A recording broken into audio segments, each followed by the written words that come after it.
New Zealander farmers are up in arms protesting against new laws. But are they climate change deniers or Great Reset resistors? Hello there, you 6 million awakening wonders. Thanks for joining me on this voyage towards truth and freedom. Remember, we do these shows live on Rumble every day where all of the content is stored, unexpurgated, unedited, only for you. Join us on Rumble where I can say what I mean and mean what I say, and we can move towards light together. Let's get into today's story.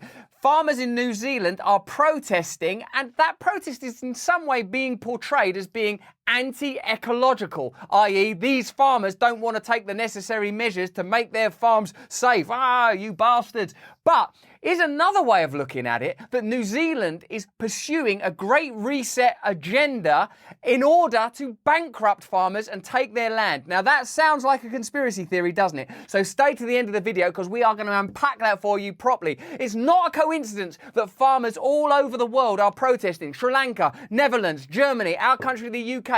And neither is it a coincidence that in your country, the United States of America, Bill Gates has become the largest farmland owner in the world. Well, that's a weird coincidence, almost as if there's one centralised organisation distilling, distributing and disseminating ideologies and edicts in order to what? Is it to save the planet? Well, you ask yourself, the big corporations in the world, what do they mostly care about? Is it saving the planet? Is that why 70% of the world's pollution is done by 100 of the world's biggest corporations? Yeah, oh no, that doesn't quite make sense, does it? Let's have a look at a few more details from this story. In a world first, New Zealand appears set to introduce a scheme that will require farmers to pay for their agricultural greenhouse gas emissions.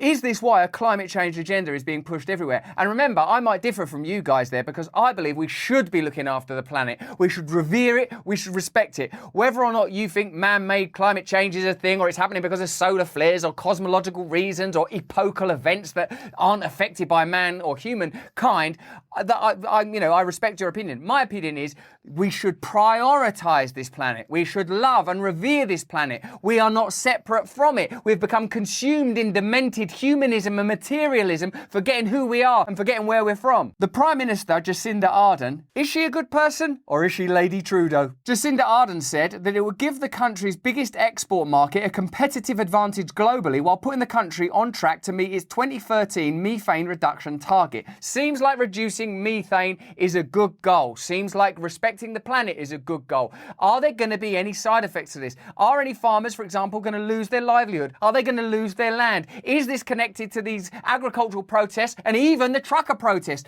that we're seeing across the world, i.e., individual, apparently, nations setting out laws and regulations that are ultimately negative to the lives of ordinary people? Is there a trend developing? And if there is it because of a centralised ideology? Let's keep asking the questions. Let me know in the chat. Let me know in the comments what you think. No other country in the world has yet developed a system for pricing and reducing agricultural emissions. So our farmers are set to benefit from being first movers. Yeah, we're the first movers. We're going to be nice and poor first, having all of our farms closed down or being forced to sell our products at an increased price and call them premium. You know, like whenever you try and buy anything organic, you have to pay through the ass for the bloody stuff. Well, they're suggesting that, not suggesting it, legislating for that to an entire community of farmers. What's that likely to do? Bankrupt farmers. Now, you guys remember this. I'm a vegan. Didn't I mention it? So I'm not like, hey, let's all have livestock everywhere. That's not my approach. But also what I believe in is your freedom to decide what to do with your life without intervention of a national government,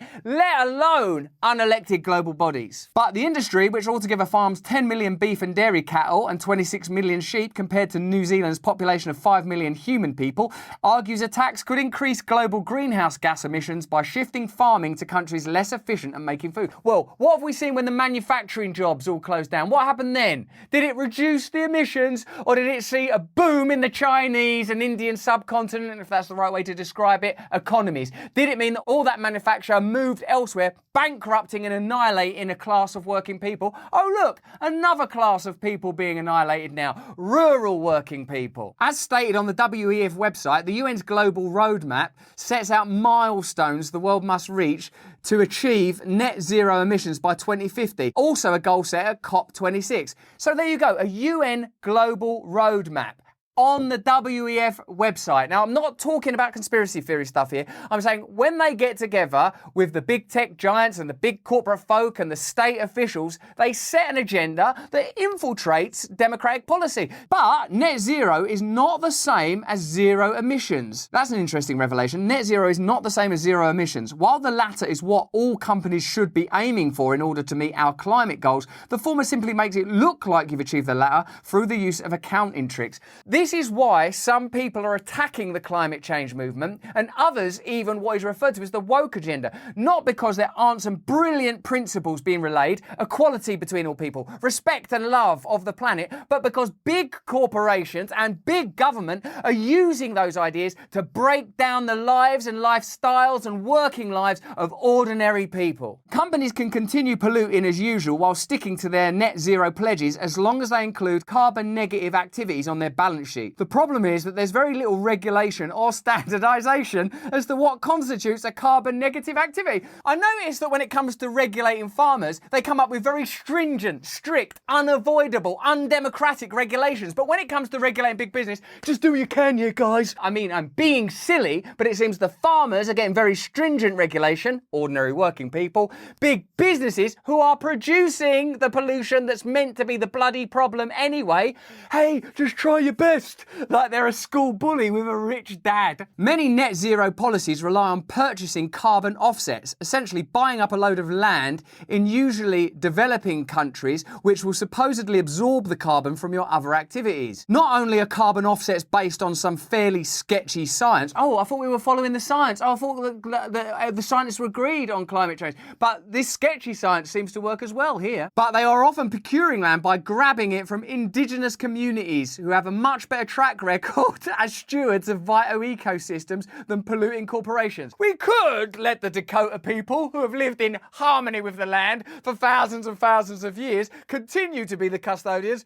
But I think these guys at ExxonMobil have got some great ideas. Now, Groundswell NZ, or NZ, a activist group in New Zealand, had this to say. On the West Coast, over 1,500 property owners have received letters from local authorities informing them that their properties are now subject to restrictions on development. This affects lands with features relating to historic heritage, sites and areas of significance to Maori, ecosystems and indigenous biodiversity, natural character in the margins of water, activities on the surface of water, and designations. These restrictions are turning any land that has cultural, historic or natural value into a liability. So, ultimately, they're creating new regulations and legislations that allow them to diminish the value and ability to work on heritage sites. This piece is from Nick Estes. Bill Gates is the largest private owner of farmland in the US. A 2018 purchase of 14,500 acres of prime eastern Washington farmland, which is traditional Yakima territory, for $171 million, helped him get that title. So Bill Gates is buying up indigenous land. I suppose all land is indigenous land, ultimately. But I wonder if Bill Gates was in any way assisted by regulations and restrictions that came from elsewhere. It's an interesting question. Let me know in the chat. Let me know in the comments. Let me know generally, do you think these farmers have a point? Do you think they are climate change deniers? Oh, we hate climate change. Who cares about this planet that we till and make our living from? Or do you think that they object to these regulations being introduced without time for them to adjust their business model, and in my opinion, with an intention to bankrupt them and take their land? That's just my opinion based on some of the facts we've been reading today. In total, Gates owns approximately 242,000 acres of farmland with assets totaling more than $690 million. To put that in perspective, that's nearly the size of Hong Kong and twice the acreage of the Lower Brule Sioux tribe.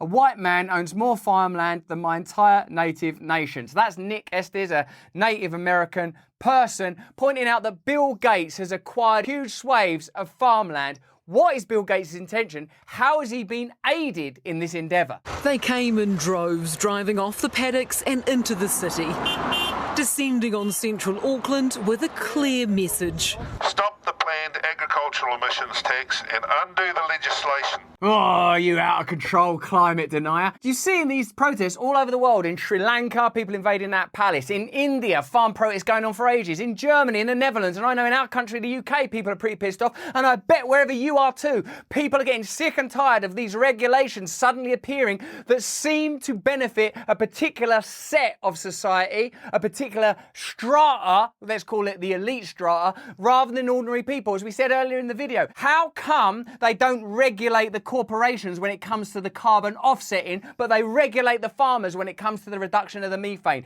Who does that benefit? Who do you think had their hand in the lobbying, the control, the turning up at WEF meetings? Do you think a lot of farmers are turning up at the WEF when it's 50 grand for a ticket? Telling the government they've had enough. Well, guess what? We're not going to take it. You're a monster! We're not going to take it. Ah, because you're a Nazi? Well, mostly because I'm a farmer. A Nazi farmer? Well, not really. I love my animals and I love people in general. Sounds Nazi. In Palmerston North, they paraded their prized machinery, We love this machinery. bringing dogs Good protest. and unconventional props. That's menacing. That's a bit menacing. Farmers worried the proposed emissions tax will rip the guts out of rural New Zealand. Of course it will. That's the point of it. My focus is on working constructively with our food producers to get the best possible outcome for them and for New Zealand. There she is, old Lady Trudeau. It appears that the agenda of the New Zealand government aligns nicely with unelected globalist bodies. At the moment, the COP27's on, but COP26, where these ideas are often discussed and disseminated, doesn't appear to have the impact that they claim they intend to, i.e. helping the planet, helping ordinary people. Perhaps because real change will be at the odds of their sponsors. For example, Unilever, one of the world's largest polluters, which produces enough plastic to cover 11 football pitches per day. If you're serious about changing the world, don't take money from Unilever. Microsoft. Oh, Microsoft. Who is it that used to run Microsoft? I've heard his name somewhere. Microsoft is famous for its questionable work practices. In environmental terms, the company makes the bold statement of intent to be carbon neutral by 2025, but its collaboration with major extractors throws this usefulness of this label into doubt. In Texas, for example, Microsoft helps extract more than 50,000 barrels of oil per day from the Permian Basin. Isn't this exactly what we've come to expect from these globalist organisations? You, farmers, cut down on your emissions.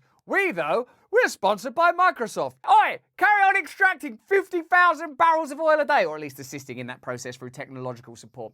I know global economics is complex. I know we live in a challenging world. I'm also beginning to think that globalist edicts are achieved undemocratically and distributed at a national level without consultation from the people that they will ultimately affect.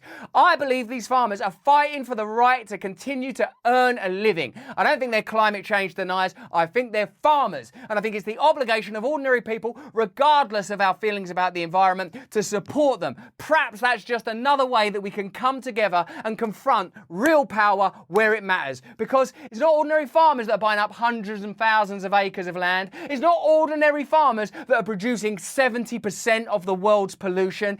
It's corporate interests masked by foundations, regulations, legislations, and unelected globalist bodies. But that's just what I think. If you want to hear more about what I think, unedited, uncensored, join us every day on Rumble. Every show we've made is already up there. Tulsi Gabbard, Jordan Peterson, Eckhart Tolle, and our views on these important issues, and more important, your views. See you there every day. Till then, stay free.